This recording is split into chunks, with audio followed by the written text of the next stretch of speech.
ઓમ નમો નારાયણ. જય માતાજી. બ્રહ્મઘાટ અને 84 ખંભાના દર્શન કર્યા પછી ભક્તો સીધા આવે છે રમણ રેતીમાં. રમણ રેતીમાં આવ્યા પછી અને ભાવ અને ભક્તિની સાથે ભક્તો અહીં દર્શન કરે છે ભગવાન બાલકૃષ્ણ તથા રાધાકૃષ્ણ મંદિરના. આ રાધાકૃષ્ણ મંદિરની અંદર બાળકો દ્વારા સુંદર મજાના શ્લોક ભગવાનની સામે સમક્ષ આ લોકો બોલતા હોય છે. એ જોવો નજારો એક બહુ દિલને ખુશી આપે છે. મંદિરની અંદર પ્રવેશતાની સાથે જ બાળકો દ્વારા જે શાસ્ત્રો શ્લોકનું પઠન થાય છે એ પણ જોવું એક જીવનનો લાવો છે. ભગવાન રાધારમણ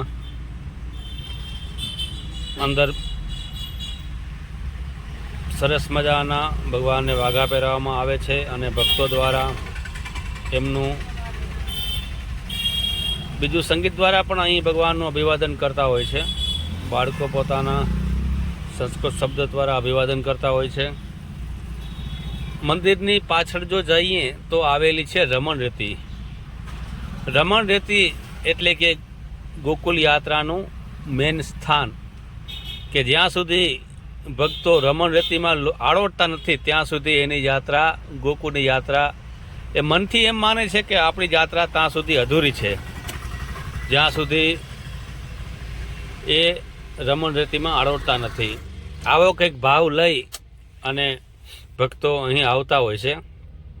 કારણ કે ભગવાન કૃષ્ણ, દાઉજી તથા ગોવાળો બધા જ્યારે અહીં જમનાજીને કાંઠે ગાયો ચરાવતા આવતા હશે ત્યારે આ રમણ રેતીમાં એ રમતા હશે અને એના ચરણની રજ આ રેતીમાં ક્યાંક ને ક્યાંક પડી હશે.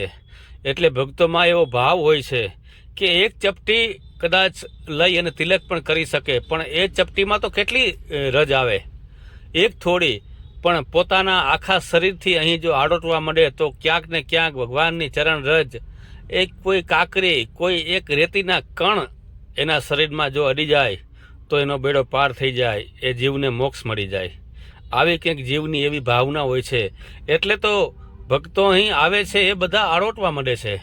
ભગવાનને શરણાગત, ભગવાનને સાક્ષાત જેમ દંડવત નમન કરતા હોય એમ સંપૂર્ણ શરણાગત ભગવાનને થઈ જાય છે અને મન એક બાળક રૂપી બની જાય છે. જેમ બાળક ભગવાન જ્યારે એને મસ્તીમાં હોય છે ત્યારે એ જોતો નથી, એ રમતમાં હોય છે ત્યારે કે જોતો નથી, જેમ ધૂળમાં એને રમવું બહુ પસંદ આવે છે, એ જ રીતે અહીંયા આવ્યા પછી હરેક મનુષ્યનું મન એક બાળક જેવું થઈ જાય છે અને એ બાળક રૂપી મન આ રમણ રેતીમાં જ્યારે આળોટતા હોય છે ત્યારે એનો ભાવ કંઈક અદ્ભુત હોતો હોય છે. અહીંયા આવ્યા પછી તો શું નાનું શું મોટું બધા એ મન સરખા હોય છે. બસ એક જ રાધે કૃષ્ણ, રાધે કૃષ્ણ. હરેકના મનમાં એક એવો ભાવ હોય છે કે જે રેતીમાં ભગવાન કૃષ્ણ અને દાઉજી રમ્યા હતા એ જ રેતીમાં આપણે રમીએ. અહીંયા તો 80 વર્ષના વૃદ્ધ આવીને પણ એક બાળક બની જાય છે અને રાસ રમવા માંડે છે કે ભગવાને પણ અહીં રાસ રમ્યો હતો અને આપણે પણ અહીં રાસ રમીએ. તો આ જીવને બસ તરવા માટે બીજું શું જોઈએ, બસ એક ચરણ રજ મળી જાય તો પણ ઘણી છે. આવો કંઈક ભક્તોનો ભાવ હોય છે અને ભક્તો બધા અહીં આ જ ભાવ લઈ અને ગોકુળ મથુરાની યાત્રા કરવા આવે છે. ગોકુળમાં બ્રહ્મઘાટ, 84 ખંભા અને 84 ખંભાના દર્શન કરી અને જ્યારે ભક્તો રમણ રેતીમાં આવે છે ત્યારે એનો ભાવ કંઈક અનેરો હોય છે. અહીંયા પાછળ સંતો દ્વારા, અહીં જે ઋષિમુનિઓ છે એ દ્વારા ભોજનની પણ વ્યવસ્થા કરવામાં આવે છે.